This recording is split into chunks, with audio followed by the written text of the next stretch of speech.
There was a book I never let him show anyone, not because it was secret, because he wasn't ready to be trusted with it. Neville, young, brilliant, impatient, wanted the technique that would get him what he wanted fastest, and one night he asked me for it, and I closed the book, and I said, "No, not yet." You would use it to change your circumstances, and you would miss that it was never for that. I am going to show you tonight what was in those pages, and by the time I am finished, you will understand why I kept it from him, and why you are ready for it in a way he was not. Sit with me. There is no hurry now. Everything that brought you to this exact moment, at this exact hour, was the law working, not against you, never against you, toward this. Let me begin the way I begin, with everyone who is ready. Let me tell you what is coming. In the next few days, something is going to arrive that used to undo you. A bill you did not expect, a message that doesn't come, a person who lets you down in the exact old way, the way that always found the soft place in you. And here is what will be different. You will feel nothing move, no drop in the stomach, no scramble for a plan, no frantic search for who to call, just a stillness that will almost frighten you because you will not recognize the person feeling it. That stillness is already on its way to you. It is not something you must build. It is something you are about to remember. Tonight is simply where you learn why. I know why you are here, and I know what you have been doing. You have been doing the work, visualizing, affirming, feeling it real for a few minutes before you sleep, and then lying awake afterward doing the one thing you will not admit to anyone, checking, scanning your life for proof it's working yet, looking at the phone, looking at the account, looking at their face for a sign that the thing has moved. But that is not the fear underneath. That is only the surface of it. The fear underneath, the one you have never said out loud, perhaps not even to yourself, is not that it won't come. It is that if it does come, it can be taken, that you were never allowed to keep good things, that every time life handed you something, a hand reached back for it. That is the real one. I can see it from here as plainly as I can see my own hand, and so you go looking for a better technique, a longer visualization, a stricter routine, a more disciplined morning. Listen to me carefully now, because this is the hinge everything turns on. The root is not your technique, not your discipline, not your consistency. The root is who you believe you are. You have been trying to get what belongs to a person you refuse to become. Neville's chief delusion, and these are his own words, was the conviction that there are causes other than his own state of consciousness. There are not. There never were. So hear the thing I built this whole night to give you. You are the power. There is no other. Here is the whole law, and I will not decorate it. Your consciousness, the simple, quiet sense of I am, the awareness that you exist, that is with you in this very second, is the only creative power there is, not a technique you perform. The awareness doing the performing. Every state you dwell in hardens into fact, because the world is a mirror, forever reflecting what you are doing within yourself. That is not poetry. I am not speaking to move you. That is the mechanism. That is how it works, every time, without exception. So when you visualize for 5 minutes and then spend 5 hours in the quiet assumption that you are a person things get taken from, which one do you think the mirror reflects? The 5 minutes or the 5 hours? It is always the 5 hours. It has always been the 5 hours. The mirror does not reward your effort. It reflects your dwelling place. And here is the relief in that, because I can already hear you beginning to blame yourself, and I will not let you do it.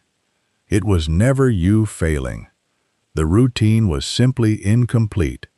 A full night's practice has 4 movements. You clear the day through revision.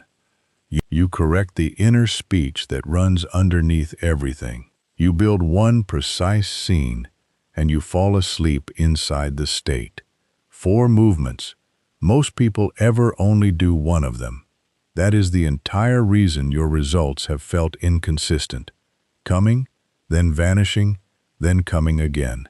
It was never your worthiness. It was never your faith. It was 3 missing movements, that is all. So I wrote something down for you. A short, free guide called Rewrite Tonight. A complete 3-minute pre-sleep revision protocol. How to choose the 3 moments from your day that are disturbing your sleep. How to revise each one. How to feel the clearing before you drift off, so that the deeper mind carries a clean record into the night. It is free, and it is immediate, and you can do it tonight. It is the first link in the description below. Open it tonight, or comment the single word reset, and I will point you to it. There is also a complete 7-night, 4-part guided version, the Transfer Protocol, $27, through the same link, for anyone who ever wants the full thing. But you do not need it tonight. Start with the free guide. Start tonight. That is all I ask of you. Now let me tell you about the boy who sat where you sit now. Neville wanted to go home for Christmas. Home was Barbados, across an ocean, and he was in New York with no money and no way. None. He came to me with the wanting all over his face, the way it is written on yours right now, and I did not give him a technique. I did not give him a visualization to rehearse. I said 4 words. You are in Barbados, he argued. Of course he argued. He could feel the empty pockets. He could see the ship he could not board, the fare he could not pay. He told me all the reasons it could not happen, and every reason was true. And I told him, sleep tonight as though you are already there. Do not try to get to the island. Be on the island. Feel the warm air on your skin. Hear the voices of your family in the next room. Smell the sea. Sleep there, not in New York wishing for Barbados, but in Barbados, home, arrived. And he did it. Night after night he walked the cold streets of New York and slept in Barbados. And weeks later, with no scheme of his own, no clever plan he had worked out, the way opened, unexpectedly, completely, and he sailed home. Now hear the mistake he almost made, because it is the exact mistake you are making tonight. He wanted to change the circumstance. He wanted the money, the ticket, the ship. But the circumstance was never the problem. The problem was that he was living in the assumption of a man who couldn't go. The empty pockets were not the cause. They were the reflection. And the moment he changed who he was being while he slept, the moment he became, in consciousness, a man already home, the mirror had no choice, none. The outer world cannot argue with the state you occupy. It can only obey it. You are the power. There is no other. Now I want to walk you into 3 things. I will not announce them like a list. We are going to arrive at each one together, the way you arrive at something true, slowly, and then all at once. Here is the first, and it is going to sting a little, so let it. Your checking is the prayer that undoes the prayer. Every inner act is creative. Every one. Prayer, as Neville learned it, is the art of assuming the feeling of being and having that which you want. But when you scan your life for proof, when you check the account, when you study their face, when you audit reality every morning for evidence that it came, you are not neutral in that moment. You are performing an inner act, and the inner act you are performing is the assumption of not yet, of it hasn't come. You are praying, faithfully, precisely, for the very absence you fear. Think of the boy in Barbados. He did not walk down to the harbor every morning to check whether a ship had come for him. He did not scan the mail. He held the assumption without demanding it show him proof. That is what held it. The demand for proof is itself the state of lack. So stop auditing reality for evidence. Every time you check, you announce to your own consciousness that it is not here. And the mirror, faithful as ever, agrees with you. Now the second thing, and this one is going to reframe something you have carried your whole life.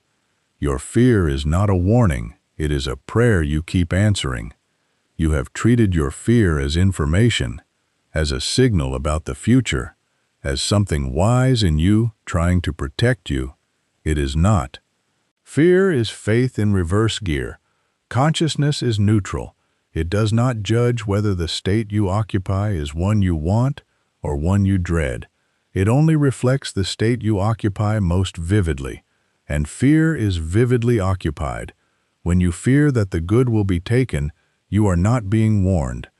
You are assuming with your whole body the state in which good things are taken, and the mirror obeys that assumption as faithfully as it would obey any wish. Your fear is not weather passing over you, it is a prayer, and you have been answering it every night.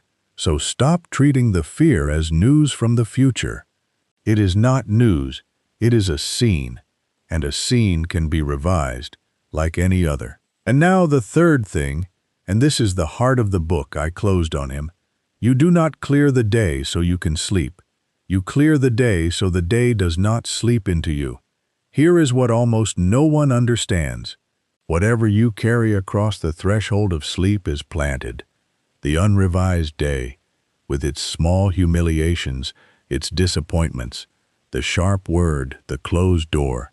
If you fall asleep inside it, unedited, you have planted it. You have handed it to the deeper mind to grow. The world is a mirror, forever reflecting what you are doing within yourself, and what you are doing at the edge of sleep is the most creative act of your entire day. Neville watched people take a single ugly encounter, an argument, a cold landlord, an estrangement that seemed permanent, and revise it at night. Replay it as they wished it had gone. Nothing more. And they watched the outer relationship reverse. Not because they schemed, because they refused to plant the ugly version. They pruned it. So do not fall asleep inside an unedited day. Prune it first. Always prune it first. So here is what I want you to do tonight. One thing, done deeply. Not four things done anxiously. 1. Lie down. Let your body grow heavy.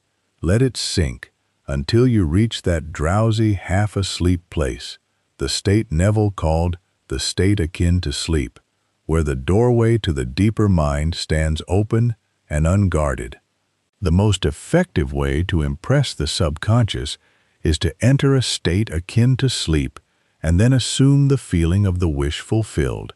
That drowsy edge is not an accident of tiredness. It is the doorway. It is where the work is done. And there, in that state, choose one moment from today that disturbed you. Just one. The moment that keeps tugging at you. And replay it, not as it happened, but as you wish it had happened. See it end well. See the word land softly. See the door open. And then feel the relief of it, as though it were already true, already done, already behind you, and let that feeling of relief carry you all the way down into sleep. That is one movement, that is the whole of it for tonight. The free guide, Rewrite Tonight, walks you through choosing the 3 moments and clearing all of them in 3 minutes. The complete version of what you just did. It is the first link in the description, and if you have not yet, comment, reset, and I will send you there. Now I want to return to your fear, because we are close to the end and I promised you I would not leave it where it lay. That fear you have been carrying, the loud one, the one that got worse the closer you came to what you wanted. I need you to hear what it actually was. because you have spent your life believing it was weakness, proof you were doing it wrong, a crack in your faith. It was none of those things. The fear was proximity. It was the old identity, the one who couldn't keep good things, the one who braced for the hand reaching back, fighting for its life, screaming because it could feel that you were about to stop being it. You do not feel that scream when you are far from the change. You feel it when you are close. The fear did not get louder because you were failing. It got louder because you were almost through. It was not the sound of the law breaking. It was the sound of the old self dying. You are the power. There is no other. So here is what I want you to do, and I do not want you to do it as a comment. Comment the word reset, not as engagement, not to feed a number, not to be seen. Comment it as a declaration that you are done being a subject in your own life, done borrowing power from bills and from people and from circumstances that were only ever reflections, done fearing what you yourself created. When you type that word, you are not talking to me. Understand that.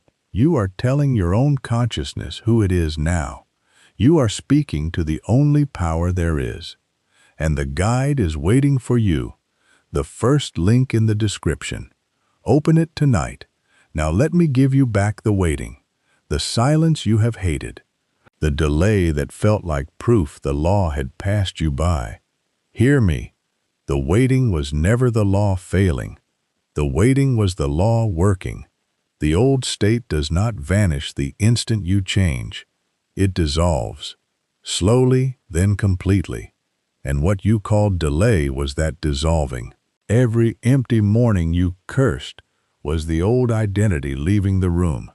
You were not being ignored. You were being emptied out to make room. So let me tell you now what I told you at the very start, and let it be a prophecy, something you will come back to after, to confirm that I told you it was already done.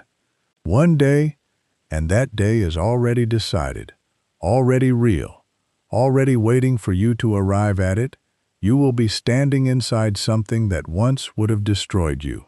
A bill, a silence, a face that used to break you, and you will feel only stillness.